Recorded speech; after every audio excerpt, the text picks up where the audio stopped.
Hello मेरी YouTube family, कैसे हो आप सब। आज तो मैं बहुत जल्दी उठ गई। मैं सुबह 5 बजे उठ गई और उठ के मैंने अपने मोबाइल में शब्द लगाए। जी, अमृतसर से सीधा प्रसारण आता है, मैं उनको सुनती हूँ तो मेरे को बहुत अच्छा लगता है। एकदम लाइव होता है तो उसको सुनने में एक आनंद सा आता है बहुत ज़्यादा। तो उसको सुन के साथ में मेरी थोड़ी सुस्ती दूर हो जाती है, तो फिर साथ में मैं अपनी थोड़ी एक्सरसाइज करने लग जाती हूँ। एक्सरसाइज मैं सिर्फ नॉर्मल करती हूँ, मैं ज़्यादा ज़्यादा एनर्जी वाली नहीं कर पाती, क्योंकि हेल्थ की वजह से फिर प्रॉब्लम आए तो इससे अपना जितना हम मेरे से हो सकती है मैं उतना कर लेती हूँ। कहते हैं ना, कई बार दोस्ती ना बहुत काम आती है। दोस्ती नमक की तरह होती है, उसको कहीं भी आप फिट कर लो। मेरी फ्रेंड ने मेरे को बोला कि इतना लेट मत उठाकर, जल्दी उठाकर उठ के अपने आप को थोड़ा सा सेट कर, परफेक्ट कर, जिससे कि तू अपनी एनर्जी को बूस्ट कर सके। तो सही बोला उसने। कई बातें हमारी जीवन में बहुत हमें काम देती हैं। हमारी फ्रेंड से हमें बहुत कुछ सीखने को मिलता है। तो मैंने ये फिर चाय बनाई है, एक्सरसाइज वगैरह करके आके मैंने चाय बनाई है। चाय पीना मेरे को इसलिए अच्छा लगता है कि चाय पी के थोड़ी सी एनर्जी आ जाती है और साथ में थोड़ा सा एकांत मिल जाता है। जैसे सुबह का टाइम ही होता है जो हम लेडीज़ को एकांत मिलता है, नहीं तो सारा दिन ही हम बिजी रहते हैं। तो इस एकांत में हम थोड़ा सा अपने आप को प्रिपेयर कर लेते हैं। सारा दिन का हमने जो काम करना होता है उसको हम सेट कर लेते हैं, उसका मेन्यू बना लेते हैं और साथ में ही हमें बहुत सारी एनर्जी मिलती है। हमारा माइंड फ्रेश हो जाता है, हमारे माइंड को एकदम से रिलीफ सा हमें महसूस होता है। तो उसके बाद फिर मैं किचन में आई हूँ, तो किचन में आके अब मैं लगी हूँ खाना बनाने। लंच में मैंने सोचा है कि थोड़ा सा मैं ऐसा खाना बनाऊँ जो कि हमारा पौष्टिक भी हो और हमें खाने में भी अच्छा लगे और एनर्जी दे हमें। तो उसमें मैंने ये आज क्या लिया है, मैंने उसमें अरहर की दाल लिया है। अरहर की दाल जो सी होती है वो हमारी बॉडी को बहुत ही बढ़िया करती है। उससे खून की सफाई होती है, यानी कि हमें काफ़ी उससे एनर्जी मिलती है अरहर की दाल से। कोई उसको अतुर की दाल बोलता है, कोई अरहर की दाल बोलता है तो ये दाल सिंपल, लेकिन इसका तड़का ही एक परफेक्ट होता है जिससे कि दाल हमारी इतनी बढ़िया बनती है कि बहुत ज़्यादा। और उसमें बहुत सारे गुण होते हैं। साथ में मैंने बनाए हैं चावल। अरहर की दाल बनाओ और उसके साथ चावल ना बनाओ तो मज़ा ही नहीं आता। तो ये दाल को अच्छे से मैंने दो धो के उसको 2 सीटी लगा ली थी और देखो ये 2 सीटी में ही एकदम से हो गई है। और ये दाल घुली घुली ही अच्छी लगती है, इसको ऐसे नहीं है कि हम खड़ी खड़ी दाल बनाए तो वो मज़ा नहीं आता। तो मैंने इसमें तड़के में ही देखो मैंने जीरा और करी पत्ता और सरसों दाना और थोड़ा सा मैंने मेथी भी डाला था और साथ में मैंने प्याज लहसुन ये सब डाल दिया और साथ में लाल मिर्ची डाल दी। साथ में मैंने इसमें टमाटर डाल दिया और हरी मिर्च डाल दी। यही चीज़ों से ये दाल इतना टेस्टी इसका टेस्ट आता है ना कि बहुत ज़्यादा। टमाटरों को थोड़ा गलने के लिए रख दिया और साथ में मैंने इसमें थोड़ी सी हींग डाली है।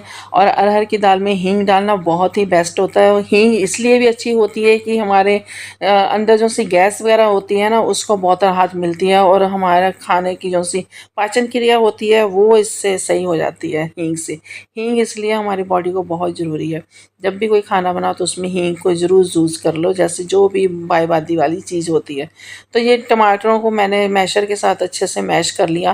वैसे थोड़े खड़े खड़े रह जाते हैं, ऐसे अगर हम अच्छे से मैश करके इसको दाल में डालते हैं तो फिर वो अच्छे लगते हैं और उसका छिलका वगैरह जो सा है वो नज़र नहीं आता। तो इस तरीके से मैंने दाल में तड़का लगाया। इसमें मैंने मिर्च डाली है, मसाला डाला है, बस यही मैंने 2-3 चीज़ें डाली और थोड़ा सा पानी डाला। पानी डालना थोड़ा सा इसलिए ज़रूरी हो जाता है ताकि मसाला ना जल जाए, मसाला जौन सा है अच्छे से मिक्स हो जाए।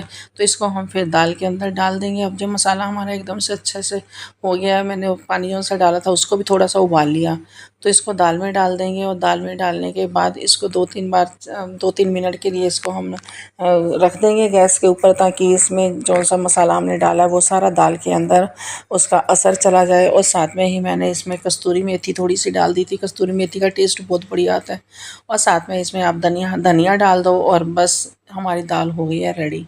तो दाल रेडी होने के बाद फिर मैंने लहसुन प्याज अदरक टमाटर और कट किया, तो ताकि मेरे को दूसरी डिश बनानी थी। आज मेरे बच्चे कह रहे हैं कि मेरे को तो मम्मी एग करी खानी है, तो एग करी बनाने के लिए आज मैंने प्याज टमाटर और ये सब लहसुन अदरक सारा ही मैंने कट किया और उसको अच्छे से पीस लिया। तो फिर मैंने कढ़ाई में डाला है तेल। मैं सारा मसाला इकट्ठा ही पीस लेती हूँ, मैं ऐसे नहीं करती कि टमाटर अलग से पीसना, हरी मिर्च अलग से पीसना, ऐसा नहीं मैं करती। तो मैंने कढ़ाई में तेल डाला और उसमें जीरा डाला और उसमें जितना भी मसाला मैंने भुना पीसा था वो सारा मैंने इसमें डाल दिया। तो इसको अब हम अच्छे से भून लेंगे।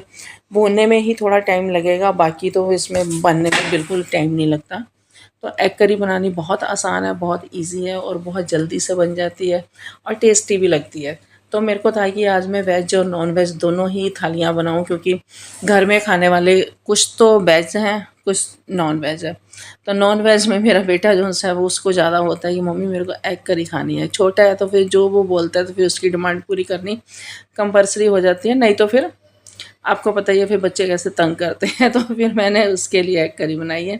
तो इसमें मैंने नमक मिर्च मसाला सब डाल दिया, थोड़ा सा इसमें मैंने कस्तूरी मेथी डाल दी और उसको अच्छे से मैंने भून लिया है। इधर मैंने अंडे बॉयल कर लिए थे, तो इनको अब मैं छील रही हूँ। तो इनको छील के हम बीच में से 2 हिस्से में कट कर लेंगे, ज़्यादा नहीं करेंगे, सिर्फ 2 हिस्से में कट करेंगे। अगर हम इसको 4 हिस्से में कट करते हैं तो फिर वो सारा ना तरी में उसका घुल जाता है, तो वो इतना मज़ा नहीं आता। तो इसको 2 हिस्से में हम कट कर लेंगे। मसाला भी हमारा भुन गया, देखो उसने ऑयल छोड़ दिया मसाले ने। तो बस इसका यही है कि इसको अच्छे से ज़रा भूनना होता है। तो इसमें मैंने 2 चम्मच दही के डाले हैं और 2 हरी मिर्च डाली हैं।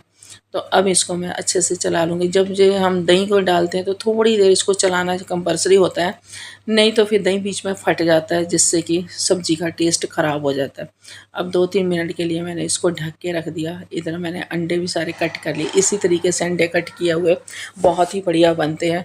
तो इसका जो सा अंडे के बीच का जो सा हिस्सा होता है वो फिर घुलता नहीं है।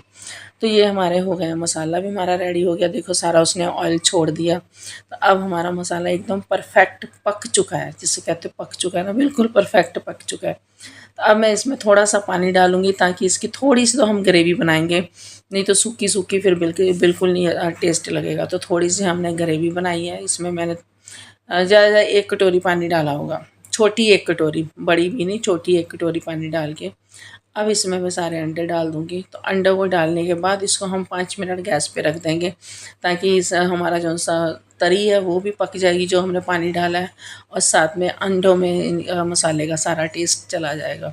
तो इस तरीके से मेरी ये सब्ज़ी भी झट से हो गई रेडी, ज़्यादा टाइम नहीं लगता। इसके ऊपर मैंने थोड़ा सा गरम मसाला डाल दिया, गरम मसाले का टेस्ट एकदम से बढ़िया सा आ जाता है।